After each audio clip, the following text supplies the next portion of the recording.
you have prisoners who never see the light of day, who are kept out of any type of observation at all. I can certainly see how that could happen. I don't know what else could have been done in this situation to ensure that there were no civilians there or that there were no Americans there. But the key is we didn't find them. We didn't find him. We had several years to try to find him, and we didn't find him. And because we didn't know where he was, we were involved in this tragic accident that resulted in his loss of life. His country let him down. Mixed reaction from two members of Congress on the CIA drone strikes announced yesterday that killed two hostages, along with two Americans who had joined al-Qaeda. Welcome into America's Forum for this Friday. I'm J.D. Hayworth. Now, Italian police announced this morning they broke up another network of Islamist radicals that included two former bodyguards of Osama bin Laden. The group said to have been planning, well in the past, but still planning, an attack on the Vatican. For more on the developing stories, we're pleased to be joined by Clare Lopez, an intelligence and national security expert, as well as vice president at the Center for Security Policy. And we also welcome Nasir Shansab, a former leading industrialist from Afghanistan. Shansab, also the author of Silent Trees, Power and Passion in war-torn Afghanistan. Both our guests join us this morning from Newsmax, Washington. Clare, 18 arrests by Italian authorities thus far. Should we expect more? I don't think we're going to see a stop to this kind of plotting and attacks by both al-Qaeda as well as the Islamic State and other Islamic jihadists. The important thing, of course, is the intelligence that allows them to gather that information and stop a plot before it happens. And that's the most important thing about this, the human capability that allowed them to take down this plot before it was executed. Nasir, the group is also believed responsible for a 2009 market bombing in Pakistan that killed 100 people. Now, this group blamed the Pope for questioning the Prophet Muhammad. Is it accurate to say that Islamic terrorists are engaged in jihad against the Catholic Church? I think that they are engaged in jihad against anything that does not agree with them. They are fundamentalists, and they believe that the way they believe in God and accept, understand religion is the only way, the only right way. And as far as they are concerned, whoever is against that or thinks differently is their enemy. Clare, let's get back to something you mentioned just a second ago, the assets on the ground, human intelligence. The Italians had it there, but in the case of our drone strikes on the Afghani-Pakistani border, apparently we didn't enjoy the same kind of human intelligence. Exactly, and what I would say there, JD, is that while drones and the drone strikes are certainly one tool in the global war against jihad, they're no substitute for human intelligence. And unless we begin again to picking up Islamic terrorists, jihadis on the battlefield, taking them into custody for detention and interrogation, we're going to be left without the proper adequate intelligence that we otherwise could have gleaned from holding detainees like this and querying them over a long period of time. We're not doing that anymore. About a minute 30. That's leaving us blind to a certain extent. Understood. Now, about a minute 30 remains in this segment. Clare, we would be remiss if we did not talk about an article that appears at Investors Business Daily online detailing how some Democrats recently embraced terror suspects at a Muslim Brotherhood organized event at the U.S. Capitol. You are quoted as saying representatives are being targeted in an influence operation by a U.S. Muslim Brotherhood political entity. Clare, do those members of Congress understand what they're doing? There's about a minute left.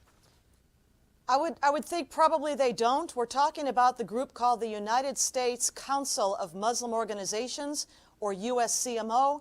It was founded back in 2014 by Muslim Brotherhood organizations, including CARE, Council on American Islamic Relations, and several others, Muslim American Society, also affiliated with the Muslim Brotherhood, and they conducted a lobbying day on Capitol Hill just about a week ago, targeting unsuspecting, probably unsuspecting congressional members who do not understand that the Muslim Brotherhood is a jihad organization dedicated to the destruction of the Constitution and its replacement by Sharia.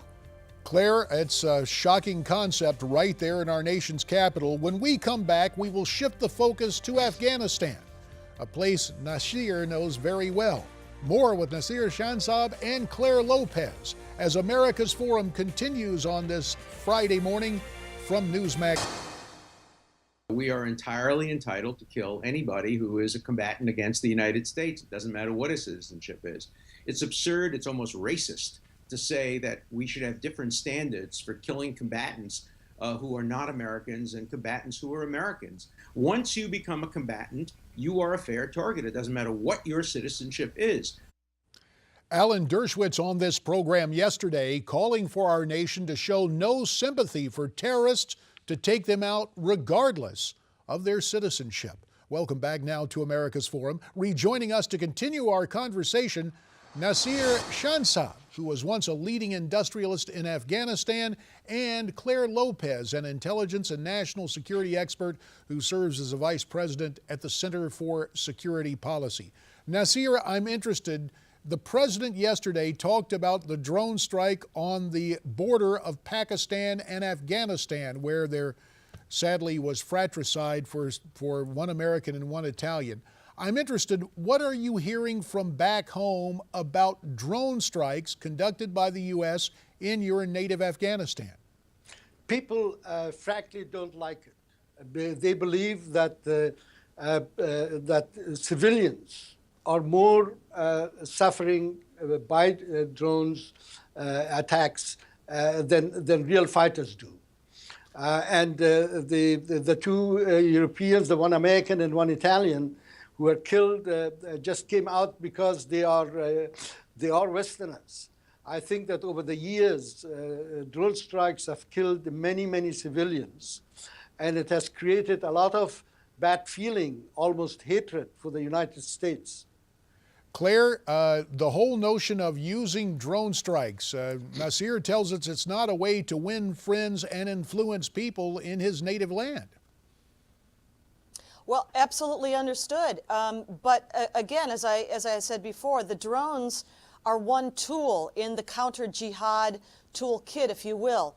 They're not a substitute for good human intelligence. Now, when it can be determined that a particular high-ranking leadership figure, as in this case, Ahmed Farouk, who was al-Qaeda's deputy emir for the entire subcontinent of Asia there, when it can be determined that they are there, it's proper to target them and take them out.